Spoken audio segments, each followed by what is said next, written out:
and welcome back to my channel. So sometimes I get these visions in my head for dresses I want to make, and recently it happened to me. And then I have this fabric that I got recently from the thrift store, and it was a dress that uses this beautiful red color. And yeah, so I just have this vision in my head, and I really hope I can make it come to life, so I'm really excited to get started. So this bedsheet came with pillowcases and 2 bedsheets, but I only used 1 bedsheet for this whole dress. So I'm going to have to figure out what to do with the rest of the bedsheets I have. Now, I pretty much make all of the patterns I use, but I had this pattern from a long time ago, right about when I first really started to get into sewing, and this was the kind of bodice I wanted for this dress, so I saw no reason not to use this. But it's basically just a milkmaid top, which isn't too difficult to make. So this is the top portion that is going to be gathered onto the waist portion, and since it's going to tie together in the front, it is in 2 pieces which I'm going to sew together down the center front. But I'm going to leave the top few inches unsewn. And since my serger decided to work today, I could serge these edges before sewing them together. And then to gather it to the waist portion, I put 2 parallel basting stitches along the bottom. I pinned the centers and sides together and gathered it by pulling on the top threads of each line of stitching to gather it to the size of the waist piece. And once it was nicely gathered just like this, I sewed it down with a regular straight stitch. I like to put one of my basting stitches within the seam allowance and one out of it so that when I sew it down, I can sew in between the 2 lines of stitching, giving me really nice gathers. Then I got my other waist piece to sandwich the raw edges of the gathers so it would just look nicer and hide all the raw edges. I sewed together the ends of the 2 waist pieces so that they would stay together and be easier to work with once I start going to the other steps, and then I removed all the basting stitches. And this is what it looked like. So far, I was very happy with how it was looking. For the back piece, I added in 1 dart per side and then sewed the sides to the size of the front and then serged this too because this fabric did fray quite a bit. For the darts, I don't backstitch on the end of the dart that comes to a point because it makes the fabric kind of bubble up, so instead I leave a long strand of thread and double knot it to keep the thread from coming undone. Then I went on to making the sleeves, which I did by first sewing the 2 edges together to make it into a loop. And then I decided to take a little break, so I went upstairs to eat some lunch and then did a few handstands. And going back to the sleeves, after I sewed and serged the seam, I sewed the curved edge of the sleeve to the curved edge of the top to just put it all together. And then I serged that as well.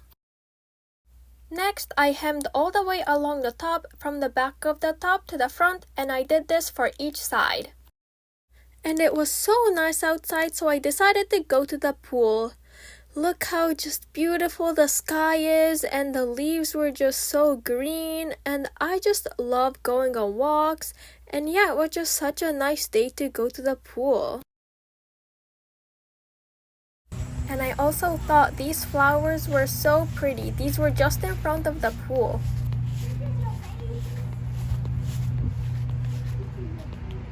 I'm not scared of a video.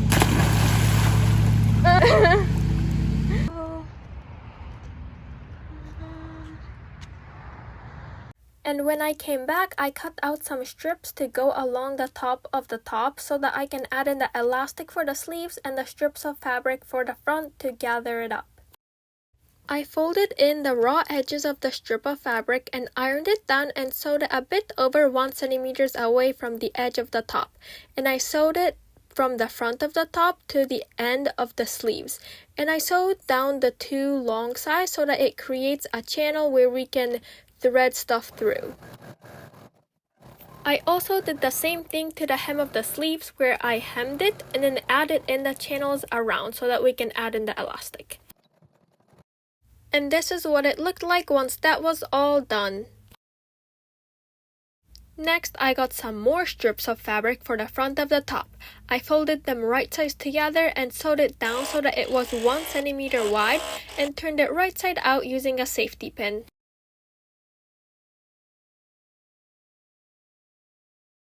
Since it's going to all connect in the channel, I got the elastic for the sleeves and put it into the opening of the strip I just made and put a few stitches to secure that into place. Then I used a safety pin to thread it through the channel. And you want to make sure that the elastic is in the sleeve portion of the channel and that the ribbon is only in the bust portion of the channel. And to keep them in their respective spots, I put a few stitches where the ribbon meets elastic to where the bust meets the sleeve. And then I also put a piece of elastic in the hem of the sleeve. I just put the elastic up to my arm to see what length was most comfortable, and once it was threaded through, I sewed the ends together so it was in one loop. Now the bodice of the dress was complete. I was really happy with how it was looking. Then I decided to make this other thing with some scrap fabric I had left over. It was kind of a twisty headband thingy. I don't really know why I made it because I can't really see myself using this or wearing this. And then here I took another handstand break. Oh yeah, and this is a twisty headband top thing completed. So for the skirt, I was inspired by Belle's skirt from Beauty and the Beast, so I made it in 8 panels. I measured the waistline of my top and divided it into 8. I don't really remember what the measurement was, but either way, I used a piece of paper to make the pattern. And I made the top of the pattern whatever the measurement was, and then I made the bottom about 3 times as wide and the length longer than I wanted the finished skirt to be because I was going to gather it with elastic. And then I put 8 layers of fabric together and cut out 8 pieces. And then I sewed all 8 panels together, but I didn't sew it into a loop because I'm gonna need to add the zipper there.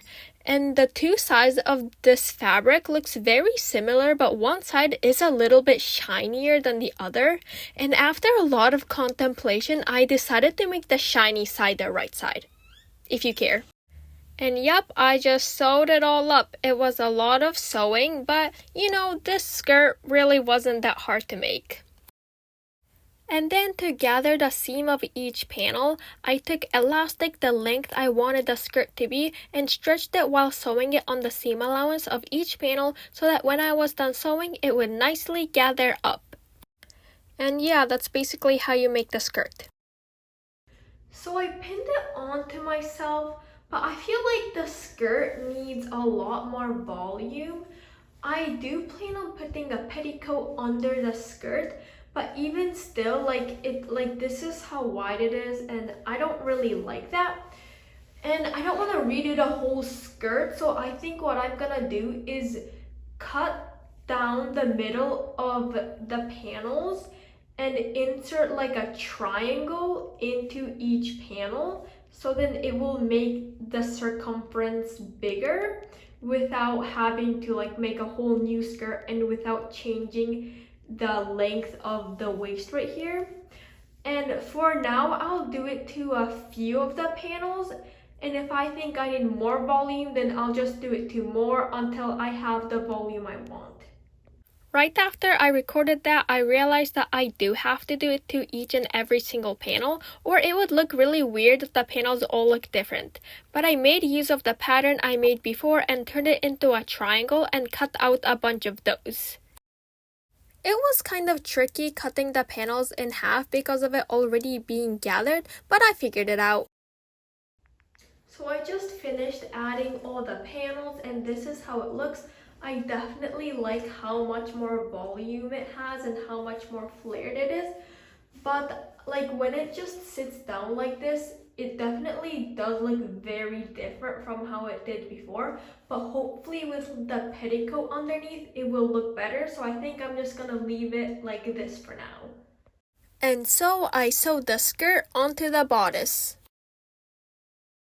Then added a zipper to the back. I make sure that the top and the waistline match by putting in a pin in the zipper and matching those up when I sew the second side of the zipper.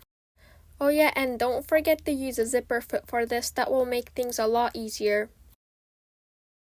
I evened out all the edges of the skirt because some panels somehow ended up being a little bit longer than others, and then hemmed it all up so that it won't fray and that it looks nice. And then I decided that I wanted to make a pair of pants using this fabric that I got. I've never used this kind of fabric, but I thought it was very interesting and nice. I already made a video on how I make these pants, so I recommend you check that out if you're interested in how I made it. But basically, I just traced a pair of pants I already have, making adjustments as necessary. And then I decided that having a top to go along with this would be really nice. So I used some scrap fabric from another project to make a little tank top. And this is how the outfit turned out. I'm planning on selling at the holiday craft fair soon, so that's why I have these things I've crocheted with me that I plan to sell. But I'm still gonna need to crochet a lot in the following weeks. But anyways, this is the grand reveal for my dress. And I kind of finished it right about when my birthday was, so it ended up being like my birthday dress, and I really loved being able to wear it to celebrate my birthday. I think it turned out really nice, especially considering the fact that it's made out of a bedsheet. I could totally see this as a homecoming dress or for some other formal occasion. Thanks for sticking to the end, and please consider subscribing if you're interested in seeing more videos like this. Bye!